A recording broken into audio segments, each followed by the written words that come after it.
Hello friends, welcome to our channel Tanumika Sweet Home. இன்னைக்கு நம்ம பார்க்க போற ரெசிபி ரொம்பவே சிம்பிளான டேஸ்டியான அரிசி உப்புமா. இதுக்கு நான் வந்து பச்சரிசி எடுத்துர்க்கேன். இது ரேஷன்ல வாங்குற பச்சரிசி தான். நல்லா இத கழுவி வந்து காய வச்சு எடுத்து வச்சுக்கோங்க. வெயில்ல நல்லா காய வச்சிட்டு எடுத்து வச்சுக்கோங்க.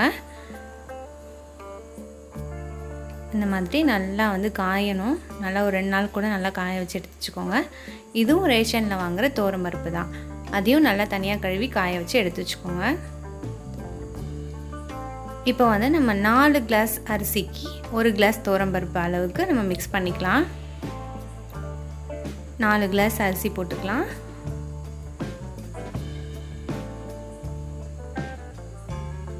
நாலு கிளாஸ் அரிசிக்கு நம்ம 1 கிளாஸ் அளவுக்கு தோரம்பருப்பு போட்டுக்கலாம். இதை நீங்கள் வந்து ரெண்டுத்தையும் ஒன்றா கலந்தும் கழுவி காய வச்சு எடுத்து வச்சுக்கலாம்.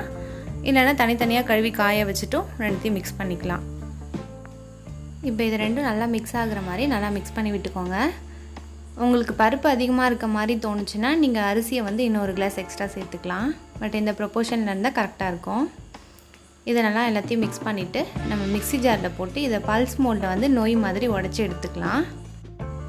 ரொம்ப அரைச்சிடக்கூடாது, பல்ஸ் மோடில் பண்ணணும். இந்த மாதிரி ஜல்லடை வச்சு ஜலிச்சு எடுத்துக்கோங்க.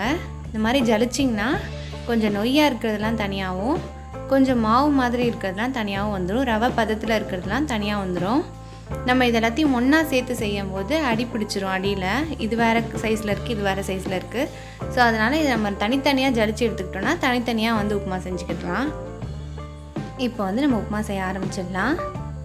ஒரு குக்கரில் தான் நம்ம செய்ய போகிறோம் இன்றைக்கி. குக்கரை வச்சு கொஞ்சம் எண்ணெய் ஊற்றிக்கோங்க. எண்ணெய் போட்டு ஒரு 1/2 ஸ்பூன் கடுகு, 1/2 ஸ்பூன் சீரகம் போட்டுக்கலாம். இது ரொம்ப டேஸ்ட்டாக இருக்கும் இந்த உப்புமா. நார்மலாக ரவா உப்புமா, சேமியா உப்புமா எல்லா உப்புமாவை விட இந்த உப்புமா வந்து ரொம்ப டேஸ்ட்டு சூப்பராக இருக்கும். ஒரு 1/2 ஸ்பூன் வந்து கடலைப்பருப்பு போட்டுக்கலாம்.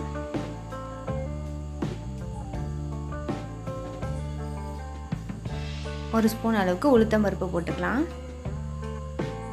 உளுத்தம்பருப்பு போட்டு தாளிக்கும் போது வாசனையாக இருக்கும். ரேஷனில் கொடுக்குற அரிசி பருப்பெல்லாம் வேஸ்ட் பண்ண வேணாம். இந்த மாதிரி செஞ்சோன்னா நல்லா டேஸ்ட்டாக இருக்கும். கண்டிப்பாக ட்ரை பண்ணி பாருங்கள். பச்சை மிளகாய் ஒரு 4, கொஞ்சமாக இஞ்சி வந்து பொடியாக நறுக்கி வச்சுருக்கேன், அதையும் சேர்த்துக்கலாம். சேர்த்துட்டு நல்லா வதக்கி விட்டுக்கோங்க. இந்த மாதிரி ரெடி பண்ணி வச்சுக்கிட்டிங்கன்னா நம்ம ரொம்ப நாள் வரையும் யூஸ் பண்ணிக்கலாம். இந்த அரிசியை நம்ம உடைச்சதை வந்து ஜலிச்சு எடுத்ததுனால தனியாக வந்து இந்த மாதிரி கொஞ்சம் பெரிய பெரிய நொய்யாக இருக்கிறது இந்த மாதிரி குக்கர்லேயும், நம்ம பொடியாக இருக்கிறத வந்து நம்ம ரவா உப்புமா மாதிரி வானல்லையும் செஞ்சுக்கலாம். கொஞ்சமாக கருவேப்பிலையும் சேர்த்து வதக்கிக்கலாம்.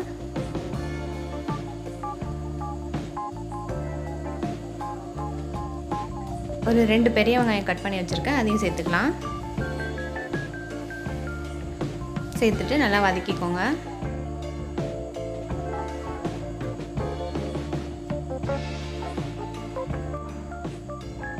இப்போ நல்லா வெங்காயம்லாம் வதங்கிடுச்சு. இப்போ வந்து நம்ம இந்த கிளாஸ் 1 கிளாஸ் அளவுக்கு தான் நம்ம வந்து அரிசி சேர்க்க போகிறோம் இன்றைக்கி. இந்த 1 கிளாஸ் அரிசிக்கு வந்து 2 கிளாஸ் தண்ணி சேர்த்தோன்னா கரெக்டாக இருக்கும். ஸோ இதே கிளாஸ்கிட்ட வந்து நம்ம 2 கிளாஸ் அளவுக்கு தண்ணி சேர்த்துக்கலாம். இப்போ வெங்காயம் வதங்கினதுக்கப்புறம் இதில் தண்ணி சேர்த்துக்கலாம்.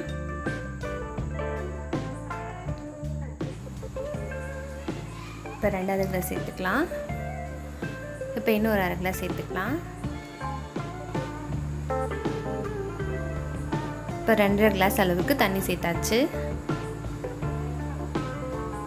தண்ணி சேர்த்துட்டு தேவையான அளவுக்கு உப்பு சேர்த்துக்கோங்க. இப்போ இது கொஞ்ச நேரம் நல்லா கொதிக்க விடலாம். இப்போ தண்ணி கொதிச்சதுக்கப்புறமா நம்ம அரிசி சேர்த்துக்கலாம்.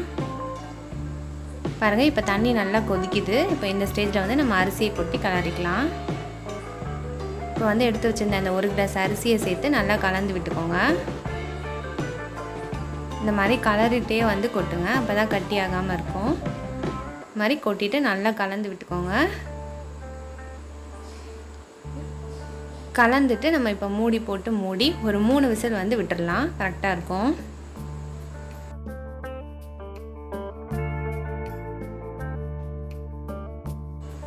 இப்போ 3 விசில் வந்துடுச்சு. விசில்லாம் அடங்கிடுச்சு. இப்போ ஓப்பன் பண்ணி பார்க்கலாம். பாருங்கள், நல்லா வெந்திருக்கு. பாருங்கள் நல்லா அழகாக பொல்லன்னு நல்லா அழகாக வெந்திருக்கு. ஸோ ஒரு கிளாஸ்க்கு வந்து 2 கிளாஸ் தண்ணி வச்சிங்கன்னா இந்த மாதிரி கரெக்டாக கன்சிஸ்டன்சி கரெக்டாக இருக்கும். அவ்வளோதான், நம்மளோட சூப்பரான டேஸ்டியான அரிசி உப்புமா ரெடி. நீங்களும் கண்டிப்பாக ட்ரை பண்ணி பாருங்கள். ஹலோ ஃப்ரெண்ட்ஸ், இந்த வீடியோ உங்களுக்கு பிடிச்சிருந்துச்சுன்னா லைக் பண்ணுங்கள், ஷேர் பண்ணுங்கள், கமெண்ட் பண்ணுங்கள், சப்ஸ்கிரைப் பண்ணுங்கள். அது மட்டும் இல்லாமல் பக்கத்தில் இருக்க பெல் ஐக்கானை ப்ரெஸ் பண்ணுங்கள்.